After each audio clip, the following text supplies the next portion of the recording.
Bonjour à tous, bienvenue chez les Bros of Decay. Je suis Leslie, et aujourd'hui, je vous emmène dans une nouvelle aventure. Et aujourd'hui, nous sommes dans le sud de la France, et nous explorons un endroit abandonné, qui a une histoire tellement effrayante, que ça m'a même fait peur. J'en ai pourtant vu des choses. J'ai exploré beaucoup de bâtiments, mais celui-ci est l'un des plus fous. Nous sommes actuellement dans le jardin, en train d'essayer de trouver une entrée. Comme vous le voyez, tout est envahi par la végétation.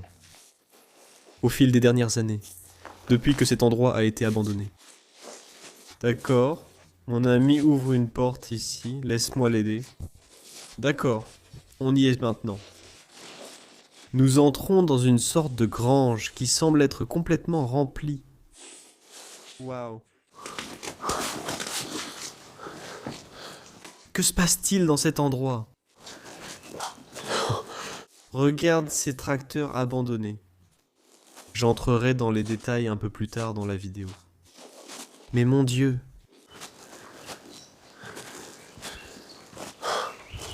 Cela ressemble à une sorte de château. La maison est superbe. La maison à côté, c'est ça? D'accord.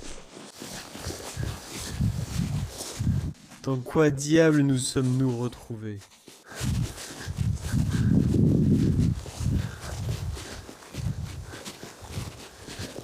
Passons par l'arrière-cour. Et oui, c'est bien l'endroit qu'on était venu voir. La maison abandonnée d'Annalise et Michel. Waouh! La fenêtre semble juste ouverte ici. Alors entrons et voyons ce qui a été laissé derrière.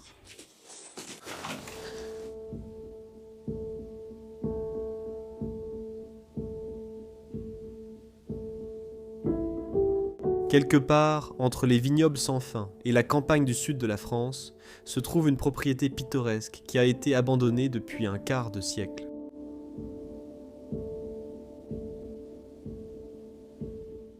La famille Moulet a commencé à vivre ici avant même que Napoléon ne règne sur le royaume de France.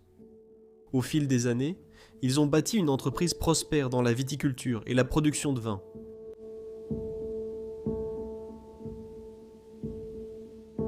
Au début de la belle histoire de Madame Annalise et de Monsieur Michel, jusqu'à la naissance de leur fille Caroline.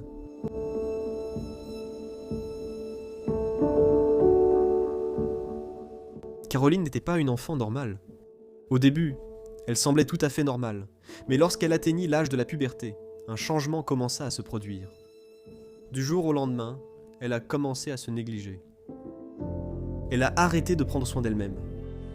Elle ne se brossait plus les dents. Elle a développé une dépendance à l'alcool et sa vie a complètement sombré.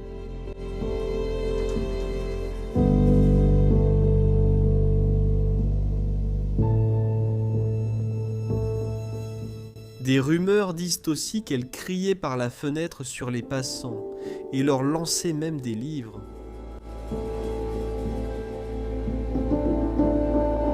Ses parents ont tout essayé pour guérir leur fille, mais ils n'y sont pas parvenus. Une nuit particulière, alors qu'elle avait 24 ans, elle est décédée dans son sommeil d'une intoxication alcoolique.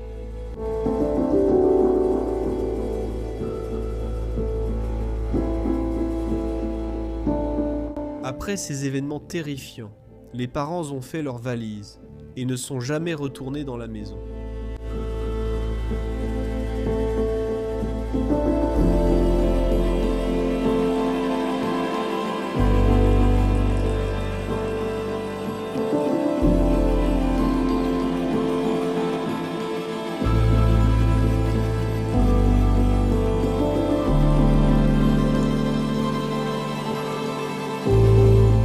Parcourons son contenu à la recherche d'une réponse à cette histoire étrange.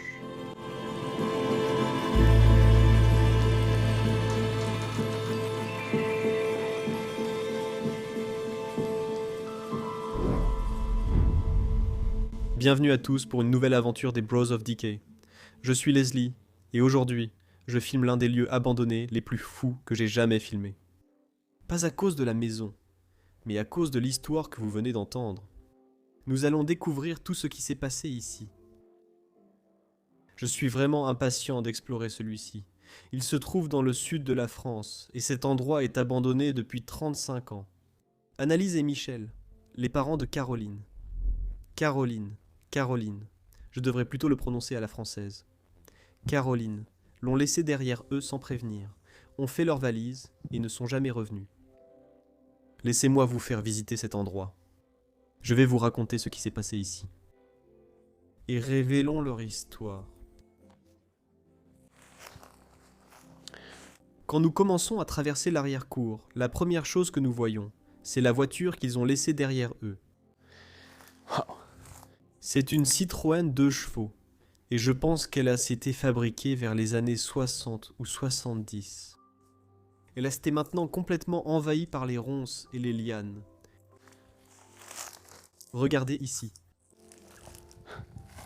Cette voiture se détériore depuis 35 ans qu'ils l'ont laissée ici.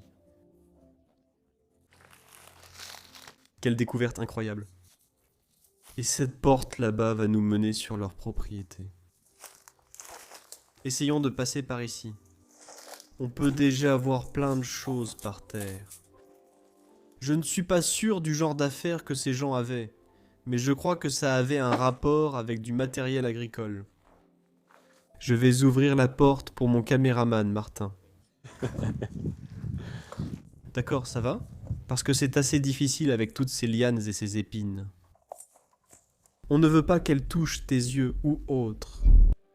Waouh, on s'est retrouvés dans une grange. Et on dirait vraiment que ces gens avaient quelque chose à voir avec la fabrication et la vente de matériel agricole. Je vais te montrer. Et suis-moi. Et nous verrons que tous les outils qui sont encore ici ont tous été laissés ici. Peut-être que là-bas tu pourras leur montrer. Ici, Michel travaillait sur l'équipement qu'il fabriquait. Et je crois que les gens qui vivaient ici étaient aussi des gens très riches. Parce qu'il y a tellement d'artefacts qui révèlent cela sur les lieux. Regardez les tracteurs qui ont été laissés ici. Ceux-ci doivent avoir plus de 100 ans. Non, pas des centaines. Plus de 100 ans. Roues en acier. Nous n'avons pas vu de tracteur comme celui-ci depuis très longtemps. Ils en ont aussi un plus récent juste derrière ici. Un champ de noix, c'est écrit dessus. Neuffield, c'est un tracteur français. Et un autre là-bas. Et puis, quand tu entres sur cette propriété, la première chose que tu vois, ce n'est en fait pas la maison où ils vivaient, mais une sorte de forteresse ou de château qui était resté. J'appellerais ça un château en fait. Nous allons explorer celui-là à la fin de la vidéo, mais il est complètement effondré, donc nous devons être très très prudents à l'intérieur. Puis nous entrons sur leur propriété.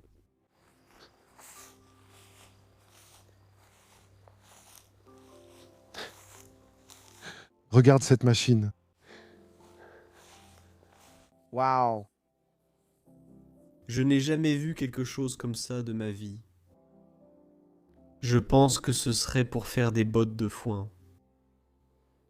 Elle serait tirée par des chevaux. Il fait peut-être de la restauration de matériel agricole ancien. C'est un excellent secteur d'activité. Waouh, quel chef-d'œuvre. Je n'ai absolument aucune idée de comment cette machine fonctionnerait. Et puis, il y a aussi une charrue juste devant elle. Une très grande.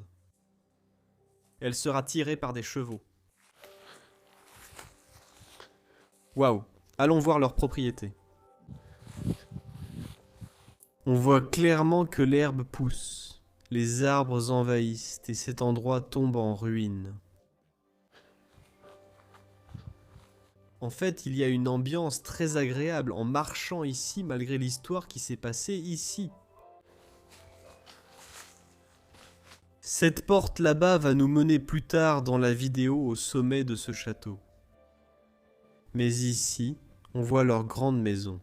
J'appellerais ça un manoir. C'est comme si manoir était le mot français pour villa. Et ça, c'est clairement une villa. On peut aussi clairement dire que nous sommes dans le sud de la France grâce aux palmiers qui poussent ici. Quel endroit! Dernière chose avant qu'on entre à l'intérieur. Les roses poussent ici. Parce que c'est le printemps en ce moment. De magnifiques roses devant leur porte d'entrée. Laissez-moi frapper et voir si quelqu'un est à la maison.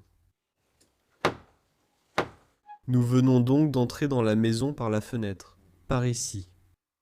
Voici la première pièce où nous nous sommes retrouvés. La salle à manger des habitants. Et c'est déjà une pièce très fleurie, ensoleillée, joyeuse. Comme vous pouvez le voir, Michel non. C'est Annelise bien sûr, Michel était l'homme. Avec des fleurs partout. Je suppose toujours qu'une femme s'occupe de la décoration intérieure d'une maison parce qu'elle a le meilleur goût. Mais ce n'est pas toujours vrai. Il y a des images de Rembrandt sur la table ici, représentant une moelle épinière. Comme vous pouvez le voir. Un bassin. Waouh. Cela pourrait être des clichés de Caroline. Il en reste tellement ici sur la table. Laisse-moi te montrer. En voici un autre. Ils ont peut-être été pris quand elle est tombée malade au fil des années. C'est fou. C'est une assiette. 60 ans de noces de diamants. Il est écrit ici que c'est les noces de diamants d'Annelise et Michel. Waouh, nous aussi. Ils étaient mariés depuis 60 ans. C'est vrai. Waouh, ça peut être vrai en fait. Et puis nous avons la grande cheminée avec la hotte juste au-dessus, ici dans le coin de la pièce, où l'on faisait cuire les repas. Et les dernières cendres d'il y a 35 ans sont toujours là-dedans. Et ceci sur le côté ressemble à une sorte de haut-parleur, mais je n'en suis pas sûr. Des découvertes incroyables. Ici, sur la table, il nous reste aussi un journal. Et de quelle année est celui-ci? 132. Presque 90 ans. Représentant les rails à câbles avec les chariots, pour emmener les gens dans les montagnes alpines de France. Pour aller skier, très probablement. Il y a même une bouteille de vin à moitié vide sur la table. Waouh. Le balai est aussi resté ici. Et cette porte ici nous mène à leur cuisine délabrée. Mon Dieu. C'est fou, non? Le délabrement de cet endroit. La fenêtre qu'ils ouvraient. Waouh. Le micro-ondes là-bas. Quelques pots de nourriture. C'est à ça que ressemble ta vie. Et ta maison ressemble à ça après que tu aies quitté la planète Terre. Une cuisinière et une hotte bien propres. Toutes les casseroles et poêles sont encore suspendues là, bien rangées. C'est une vision de dingue.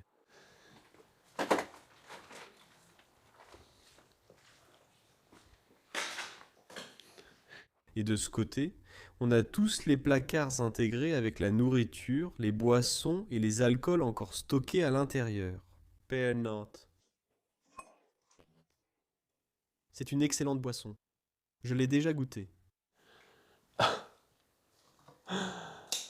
Tondeuse à cheveux. Waouh.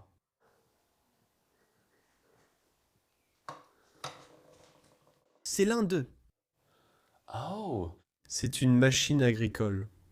Il y a écrit Renault dessus. Ça date de 1919. Donc Monsieur Michel a peut-être eu quelque chose à voir avec la restauration de ces machines. D'accord, c'est sans doute pour ça qu'on les a vus. Il y en avait tellement dans le jardin. Et puis sur le côté ici, nous avons l'évier. Encore plus de nourriture dans tous ces placards. Alors ne perdons pas plus de temps dans cette cuisine. Je vais vous montrer le reste de la maison. D'accord, voici la porte par laquelle nous venons d'entrer. Nous ne sommes pas entrés par ici, mais nous avons frappé à cette porte, et elle ne peut plus s'ouvrir parce qu'une autre porte est tombée dessus. Waouh, les toiles d'araignée la recouvrent complètement. Et cela donne sur le couloir de la maison, qui est aussi entièrement décoré avec ce magnifique papier peint qui, après toutes ces années, se décolle maintenant des murs. Et cela nous mène dans une autre pièce. Oh, mon Dieu. Je viens de marcher dans ce trou ici. Ça faisait un peu peur quand même. Ça nous mène en fait dans une chambre. Mon Dieu! Regardez ça. Nous venons d'entrer dans une chambre de cet endroit. La jolie table de chevet. Une Vierge Marie dessus, tenant une croix. Qu'est-ce qu'on a par ici? Un joli livre que je n'ai même pas fini de lire. Il reste sur l'une des dernières pages. Des glaces. Une magnifique horloge aussi. Ils aimaient vraiment les motifs floraux. Cet endroit. Des représentations de châteaux de campagne français. Partout sur ce papier peint. Et le lit est encore fait après toutes ces années d'abandon. C'est ça que j'aime vraiment.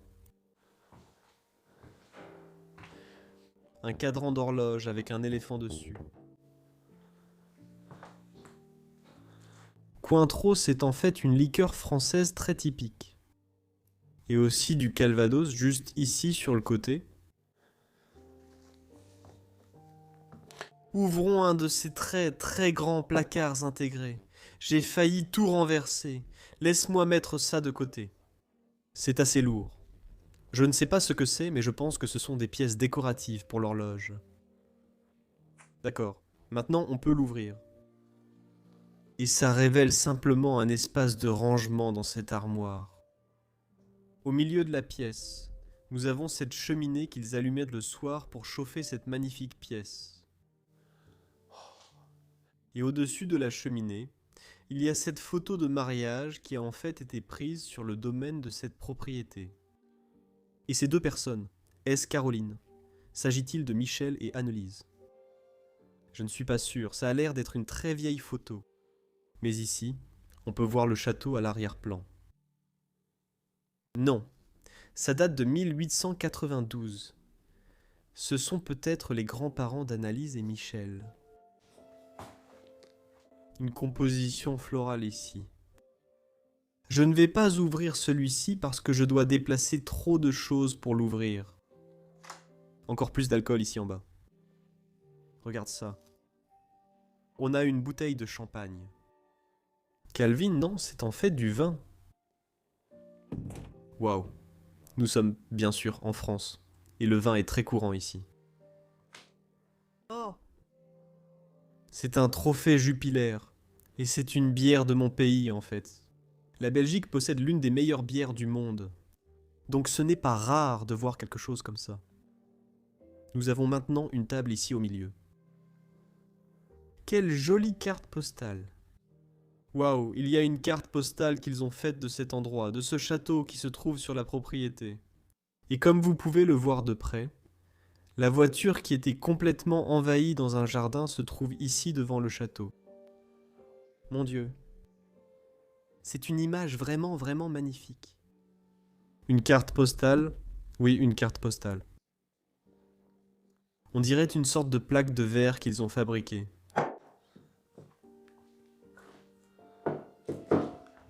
Un reçu manuscrit a également été laissé derrière. Je vais juste passer en revue les choses et te montrer. Et puis un tourne-disque en dessous. Waouh. Et il y en a un autre ici derrière. Quelle pièce? Je vois autre chose. Encore une de ces machines agricoles restaurées. Une représentation de celle-ci juste ici. Waouh. Magnifique. Et même une horloge murale sans cadran désormais.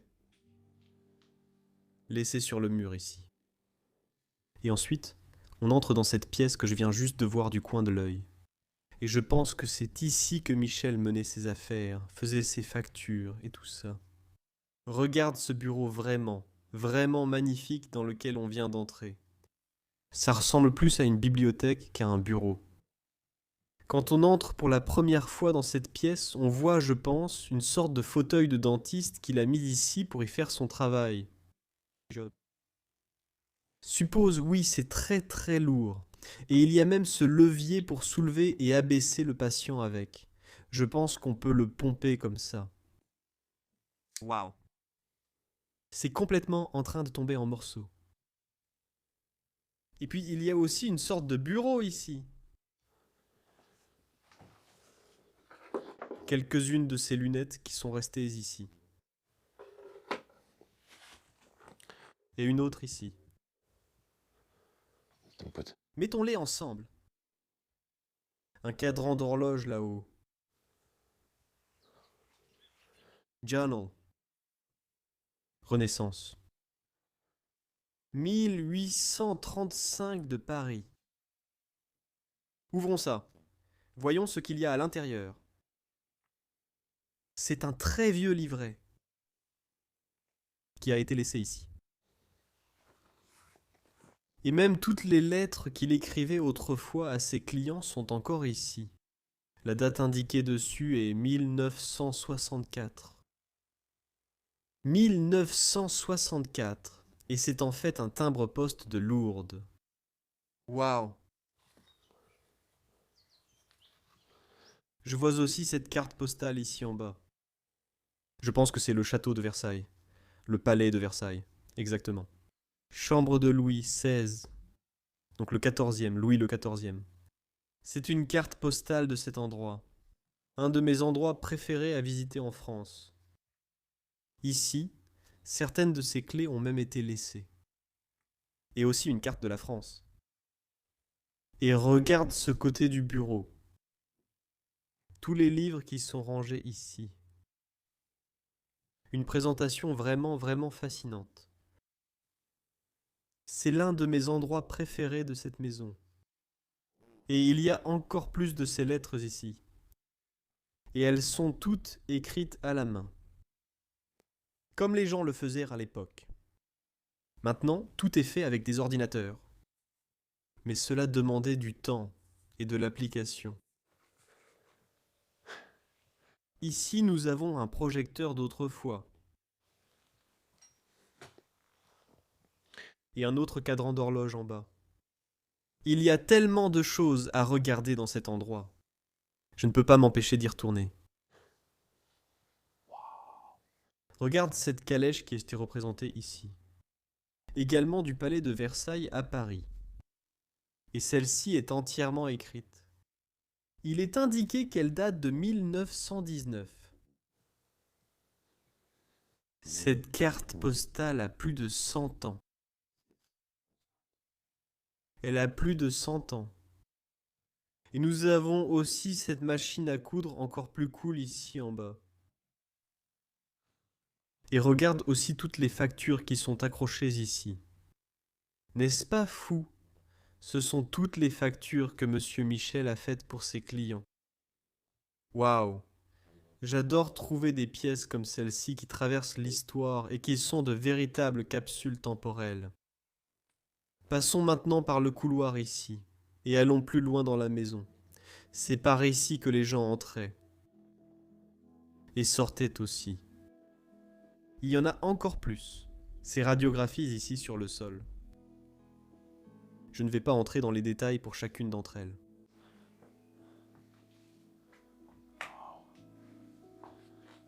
Des cassettes abandonnées. Encore plus de cassettes.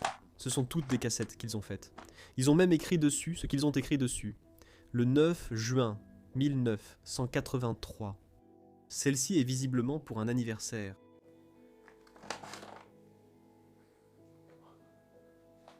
Je pense qu'on entre dans la cuisine par ici, à gauche, à droite, excusez-moi. J'adore comment ces portes ont été fabriquées à l'époque. Le mécanisme là-dessus est tout simplement fascinant. Une très grande cuisine en fait pour seulement 3 personnes. Et une énorme hotte aspirante juste à côté de moi ici. La lumière, je vais en fait éteindre ma lumière et vous montrer. Quand j'éteins cette lumière, vous voyez la lumière qui vient de là-haut et qui entre dans la pièce. J'espère que vous voyez bien. Je rallume la lumière et vous montre que nous sommes dans la hotte. La lumière inonde littéralement cet endroit. Waouh. Ils avaient un four ici, une marmite, avec laquelle ils ont préparé le dernier repas. Je pense qu'avant Annelise et Michel, plus de personnes vivaient ici. Regarde cette marmite que nous avons ici. C'est pour nourrir au moins 100 personnes. Waouh. Qu'est-ce qu'il y a écrit dessus? Plank. Fonderie. Ça vient d'un modèle de fonderie. Doris Despos. Je peux lire, pas très clairement, mais vous chauffiez par ici en bas, et ensuite vous pouviez cuisiner votre repas dans cette marmite. Et dans la cuisine, il y a aussi tellement de nourriture qui a simplement été laissée sur place, en train de pourrir. Des conserves. C'est quelque chose qu'on trouve très souvent dans des endroits oubliés et abandonnés. Une valise pour voyager à travers le monde et découvrir différents pays. C'est ce que j'aime faire dans ma vie. Voyager à travers le monde. Voir des choses différentes. Rencontrer des personnes différentes. Et l'énorme table à manger est aussi toujours là. 2, 4, 5, 6, 7, 8 chaises. 8 chaises dans cet endroit. Waouh. Je crois qu'ils ont seulement utilisé la première salle à manger qu'on a vue. Les montagnes alpines de France sont représentées ici. Une lampe royale au-dessus.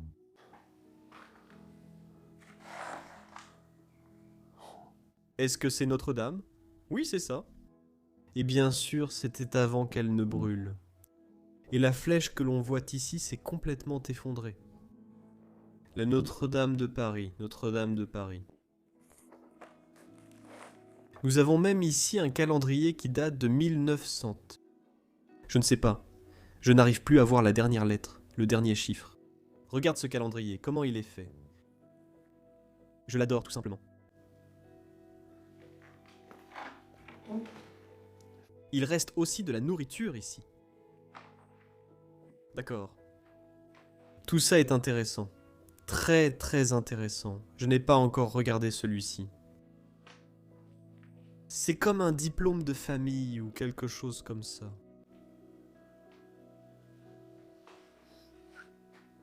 Des bouteilles d'alcool sont toutes restées récentes. D'accord.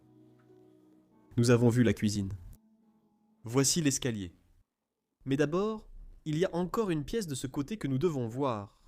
Je pense que c'était la buanderie où on faisait la lessive, où une partie de la nourriture était préparée. Et aussi, je vois une salle de bain. D'abord, concentrons-nous sur ce côté. Parce qu'on a une autre hotte aspirante ici. Waouh. Ils ont aussi préparé à manger dans cette pièce, comme tu peux le voir. Quelques outils. De ce côté.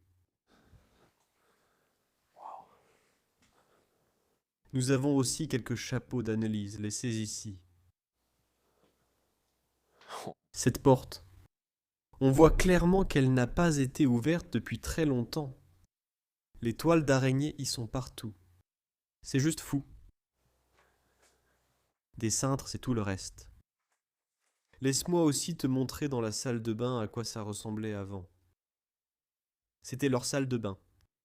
Il y avait les toilettes et le lavabo. Très basique. Je pense que leur douche serait ici. Regardez le système qu'ils ont fabriqué pour maintenir la pomme de douche en hauteur. Waouh. Ce n'étaient pas des gens qui en achetaient simplement un nouveau. Ils ont vraiment essayé de réparer celui-ci. Ils ont vraiment essayé. Montons maintenant ce magnifique escalier jusqu'au dernier étage et voyons ce qui a été laissé là-bas. D'accord. Je dois faire un peu attention parce que je ne pense pas que celui-ci soit très stable.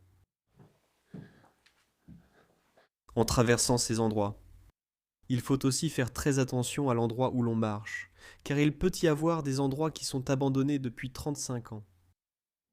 Il faut être prudent avec eux. Mais maintenant, sur notre gauche, nous entrons dans la chambre de Caroline. Et c'est en fait la partie la plus triste de la maison. Je vais raconter l'histoire de cette pièce.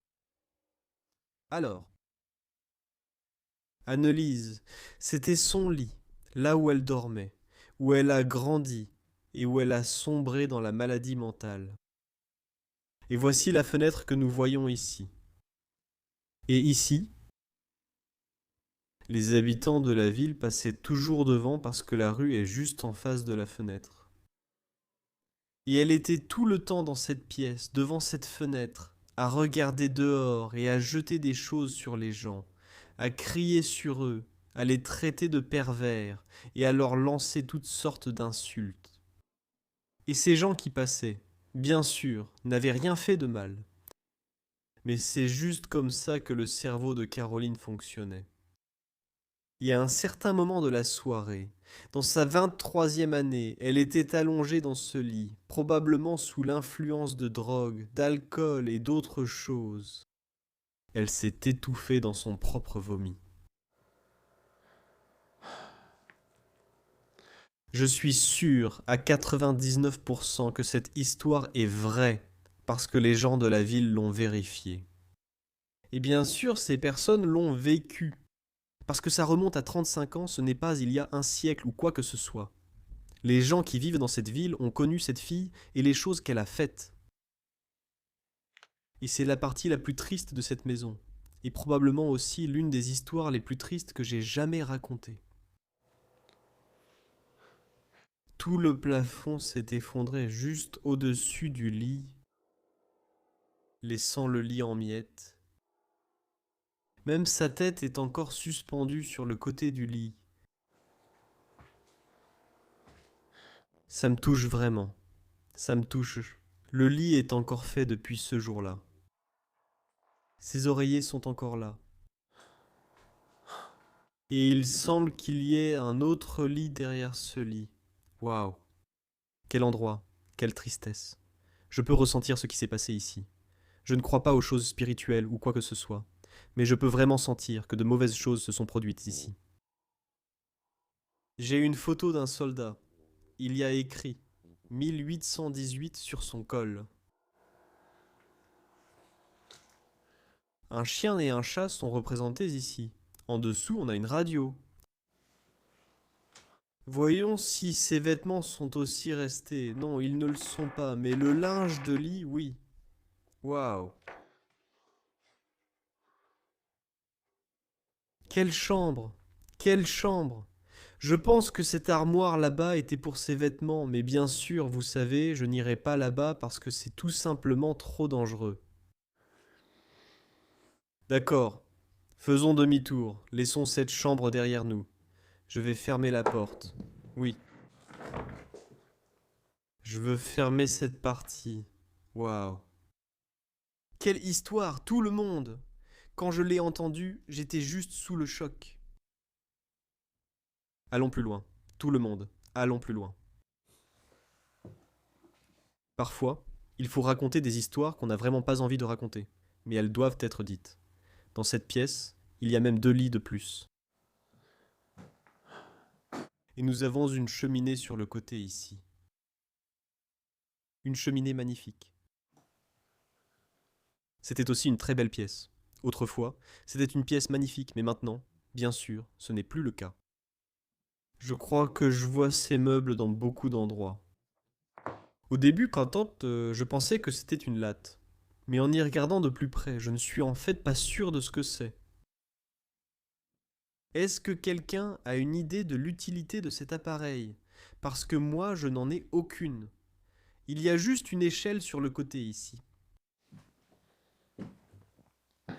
D'accord. Allons voir les dernières chambres de cet endroit. Je marche lentement dans le couloir ici. On a même un berceau ici, waouh, à quoi servait-il? Je ne connais pas certaines parties de ces histoires. Oui, elles me touchent, moi. Je ne les comprends pas, je n'y arrive pas. Mais nous entrons dans la chambre principale. Ici, vous pouvez voir un grand lit où Annelise et Michel dormaient ensemble. Il est encore fait après toutes ces années. Les oreillers sont toujours posés dessus. Magnifique design, en cuivre.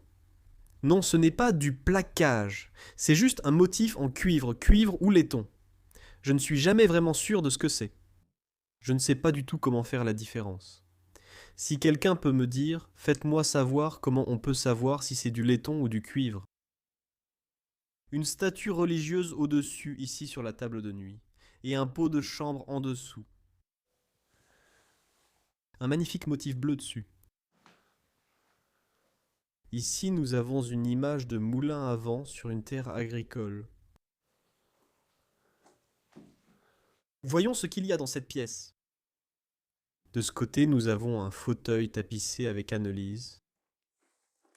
Son sac à main en cuir façon serpent juste à côté, ça devait être un objet assez cher en fait. J'adore aussi ce fauteuil, waouh. Et je pense que c'est une machine à polir qu'on voit ici. Oui, c'est bien ça, c'est une machine à polir.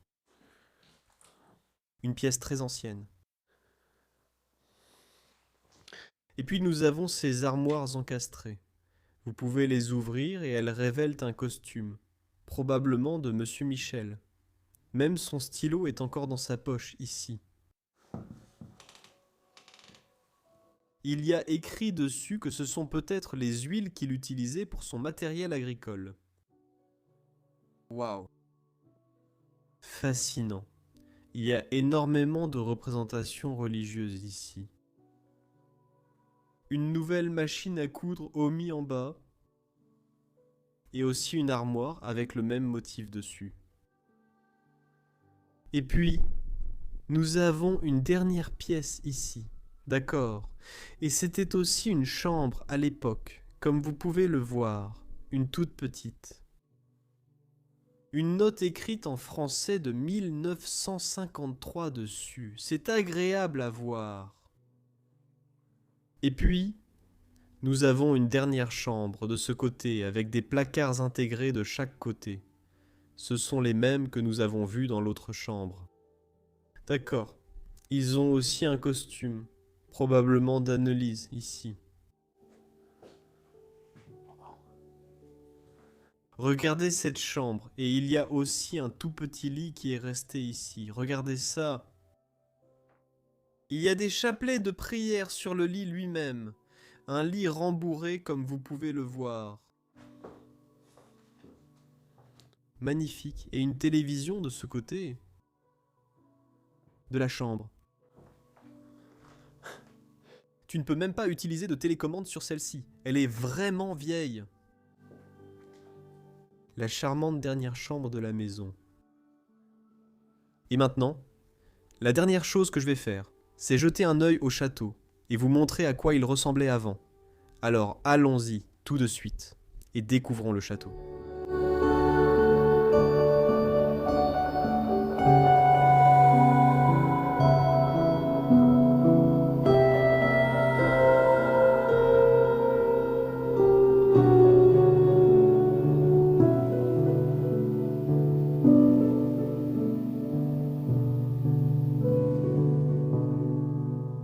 D'accord, tout le monde.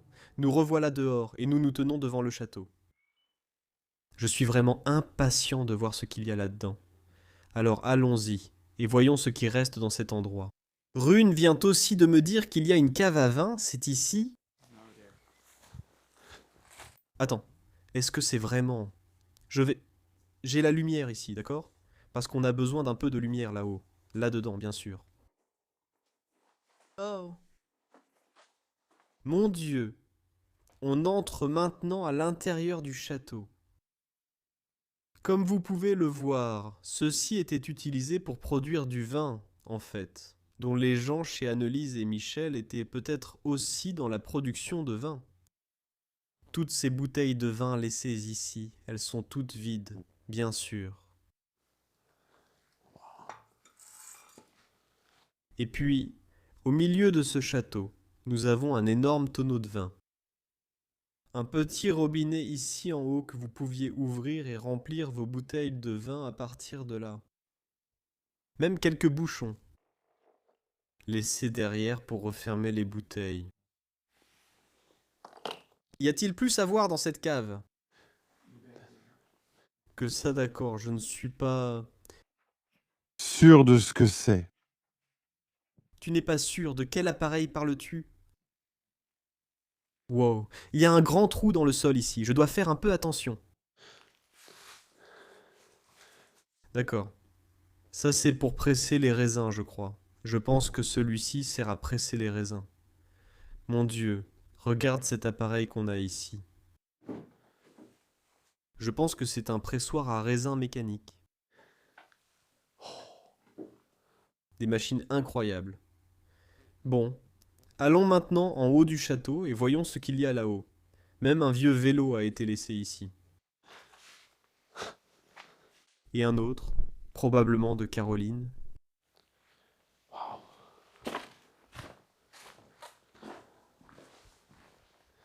Allons plus loin.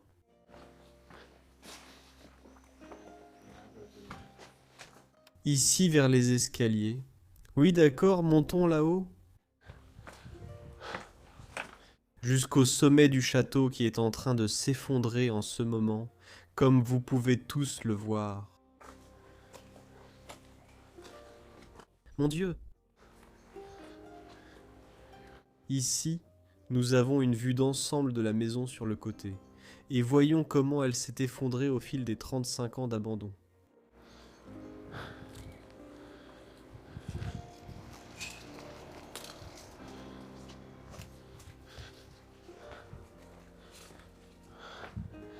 Je veux aussi jeter un œil à celle-ci. Oh. Des pièces énormes. Il est très probable que des gens aient aussi vécu ici auparavant, mais bien avant l'époque d'Annelise et Michel. Et ici, nous avons une autre grande pièce. Waouh! D'accord. Allons maintenant tout en haut. Est-ce possible? Tu n'as pas essayé. C'est un escalier. D'accord. L'escalier n'a pas disparu, tu ne dirais pas ça.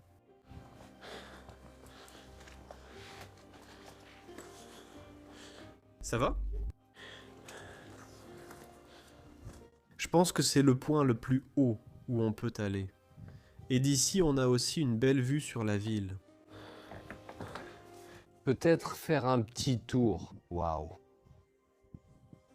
Depuis la porte ici, on peut voir toute la ville et avoir une vue d'ensemble de cet endroit. Alors tout le monde, je pense que c'est ici que je vais terminer la vidéo. Avec la nature qui reprend ses droits sur cet endroit. Des arbres qui poussent à l'intérieur. Waouh. Je veux remercier tout le monde d'avoir regardé la vidéo de cette semaine. C'était un endroit incroyable à explorer, une histoire folle, et c'était tout simplement fascinant à voir. Si vous avez aimé la vidéo, likez et abonnez-vous. Nouveau sur la chaîne, ne ratez aucune exploration. Dans la description, un lien Patreon vous permet de nous soutenir dans nos aventures aux 4 coins du monde. Merci à tous, à la semaine prochaine pour une nouvelle aventure épique. Au revoir, je vous aime.